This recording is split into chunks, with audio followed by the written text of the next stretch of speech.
Hello everyone, আমি শ্রেয়সী। তো তোমরা আমাকে অনেকদিন ধরেই ইউটিউব আর ফেসবুকে দেখছো। তো আমি ফেসবুকে একটা নিজের আলাদা করে একটা পেজ ওপেন করেছি। তো তোমরা যারা যারা ভ্লগ কন্টেন্ট এই ধরনের কিছু দেখতে ভালোবাসো, তো প্লিজ তোমরা গিয়ে আমার পেজটাকে একটু ফলো আপ করে নাও, তাহলে আমার খুব ভালো লাগবে।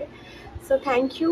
আর দেখা হচ্ছে এবার থেকে নতুন নতুন অনেক কন্টেন্ট নিয়ে। তো যা কন্টেন্ট হবে বা যা কিছু আমি সব আমার পেজ আর ইউটিউবে গিয়ে আপলোড করব। তো তোমরা যারা আমাকে এখন ইউটিউবে দেখোনি, ফেসবুক থেকে দেখছো, তাদেরকে বলবো আমার ইউটিউবে একটা চ্যানেল আছে ত্রিকোণ ব্লগার নামে। তো আমি সেটা ডিসক্রিপশনে দিয়ে রাখবো, তোমরা গিয়ে ওখানে একটা সাবস্ক্রাইব করে আসো। আর ফেসবুক পেজটা অবভিয়াসলি ওখানে গিয়ে তোমরা একটু ফলো আপ করে নাও, তাহলে আমার খুব ভালো লাগবে। একটা আছে আমার ইনস্টাগ্রাম প্রোফাইল, সেটা হচ্ছে শ্রেয়সী সাহা অফিসিয়াল নামে। তো আমি সব কিছুর লিঙ্ক ডিসক্রিপশনে দিয়ে রাখবো, তোমরা একটু ফলো আর সাবস্ক্রাইব করে রাখো। নতুন নতুন অনেক কন্টেন্ট আসতে চলেছে, তো স্টে টিউন।